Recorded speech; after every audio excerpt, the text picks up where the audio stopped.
আমি আপনাদেরকে হুঁশিয়ার করে দিতে চাই, ওয়ান ইলেভেনের সরকার ফখরুদ্দিন মঈনুদ্দিন যেমন পালিয়ে গেছিল এমন কোনো কর্মকাণ্ড করবেন না। ডক্টর ইউনূস আপনিও যেন আপনার দলবল নিয়ে পালাতে না হয়। আপনাকে বাংলাদেশে থেকে সফল হতে হবে এবং একটা সুষ্ঠু নিরপেক্ষ নির্বাচনের মধ্য দিয়ে জনগণের ক্ষমতায়ন তাদের প্রতিনিধির হাতে তুলে দেবেন।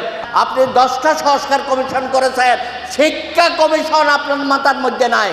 এটাতে আপনি কি আমাদের সামনে মেসেজটা দিয়েছেন? দয়া করে যেগুলো ইমিডিয়েটলি করা দরকার সেগুলো দ্রুততম সময়ে অবশ্যই করবেন। আমাদের জাতিকে আপনারা দিকভ্রান্ত করবেন না। দয়া করে শিক্ষার পরিবেশটা ফিরিয়ে আনেন। সব জায়গায় আমাদের ছেলেমেয়েরা তারা যাতে তাদের লেখাপড়ায় ফিরে যায় সেই ব্যবস্থা করেন। অতীতেও 71 সনের পরে আমরা লেখাপড়ায় ফিরে গিয়েছিলাম। 90-এর গণ আন্দোলনের পরও আমাদের ছেলেমেয়েরা লেখাপড়ায় ফিরে গিয়েছিল, কিন্তু আজকে আমরা পাচ্ছি সরকার সেদিকে কোনো ভ্রুক্ষেপ নাই। এই ব্যর্থতা অন্তর্বর্তীকালীন সরকারের।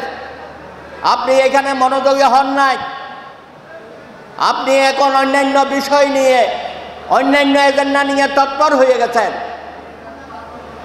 দয়া করে আপনারা আপনাদের যে জুরিসডিকশন সেটার বাইরে গেলে সব কিছু হযবরল হয়ে যাবে, অবশেষে কিছুই করতে পারবেন না। এখন আবার বলছেন স্থানীয় সরকারের নির্বাচন।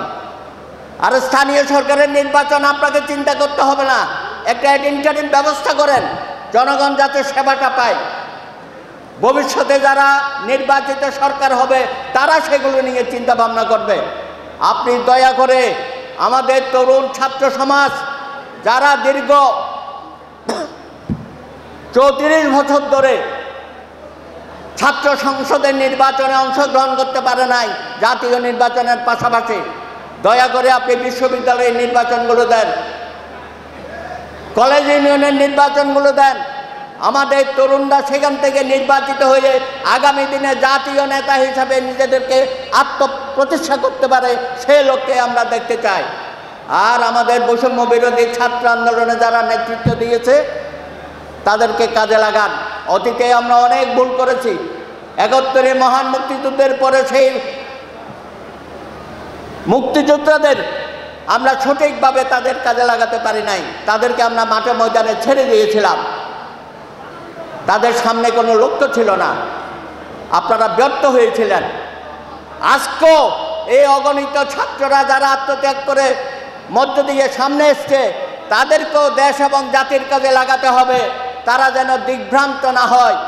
আমার প্রস্তাব হবে দয়া করে শিক্ষার পরিবেশটা ফিরিয়ে আনেন। সব জায়গায় আমাদের ছেলেমেয়েরা তারা যাতে তাদের লেখাপড়ায় ফিরে যায় সেই ব্যবস্থা করেন।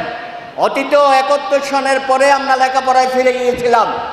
90-এর গণ আন্দোলনের পরও আমাদের ছেলেমেয়েরা লেখাপড়ায় ফিরে গিয়েছিল, কিন্তু আজকে আমরা পাচ্ছি সরকার সেদিকে কোনো ভ্রুক্ষেপ নাই।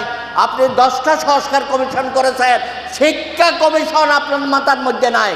এটাতে আপনি কি আমাদের সামনে মেসেজটা দিয়েছেন?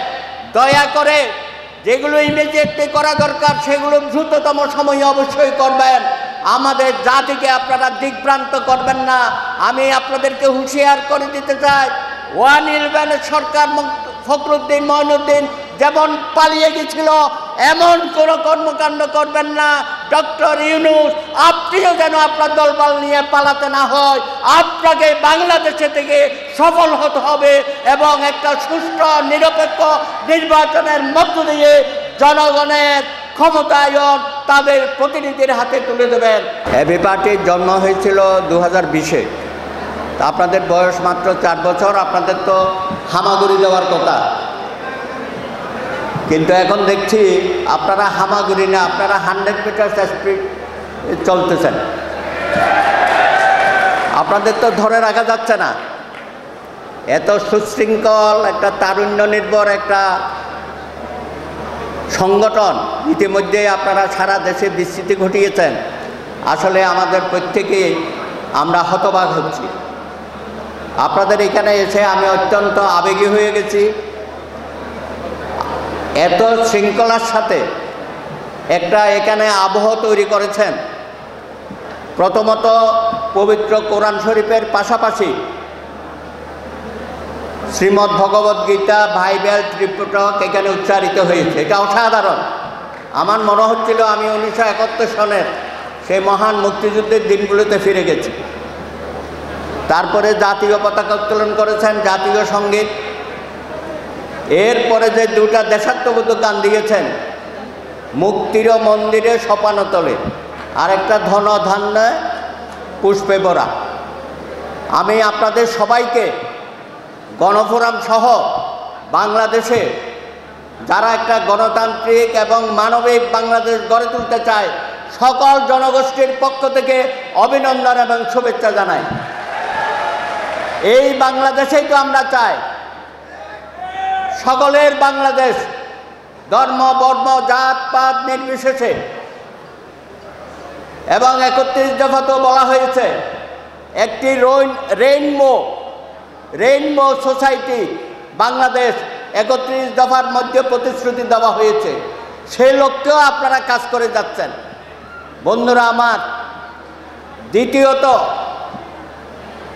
জুলাই অভ্যুত্থানের আরেকটা আবহ এখানে আপনারা তৈরি করেছেন।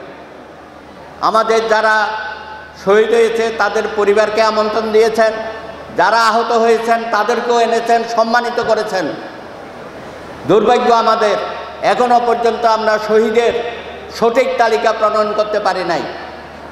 যারা আহত হয়েছেন, হাত পা হারিয়েছেন, পঙ্গু হয়েছেন, অন্ধ হয়েছেন, এমনকি যে সমস্ত শিশুরা নিহত হয়েছেন তাদেরও সঠিক তথ্য জাতির সামনে আমরা উপস্থাপন করতে পারি না। যারা আহত হয়েছে এখনও কাতরাচ্ছেন বিভিন্ন হাসপাতালে, তাদের কোনো সুচিকিৎসা, বহুত উন্নত মানের চিকিৎসার জন্য আমরা বিদেশে পাঠাতে পারি নাই। আসসালামু আলাইকুম ওয়া রাহমাতুল্লাহি ওয়া বারাকাতুহু। আমি বক্তব্য বাড়াবো না। সর্বপ্রথমেই আজকের কাউন্সিলে নির্বাচিত হয়েছেন সভাপতি, সেক্রেটারি এবং তাদের এক্সিকিউটিভ কাউন্সিলের সদস্যবৃন্দ, সবাইকে আমি অভিনন্দন জানাচ্ছি। আমরা আশা করি তাদের নেতৃত্বে এবি পার্টি এগিয়ে যাবে ইনশাআল্লাহ। আজকের জাতীয় জীবনে সংকট চলছে। আমরা গত 5ই আগস্ট এক স্বৈরাচার ফ্যাসিবাদকে নির্মূল করেছি, বিতাড়িত করেছি, কিন্তু এখনও আমরা আমাদের কাঙ্ক্ষিত লক্ষ্যে পৌঁছাতে পারিনি।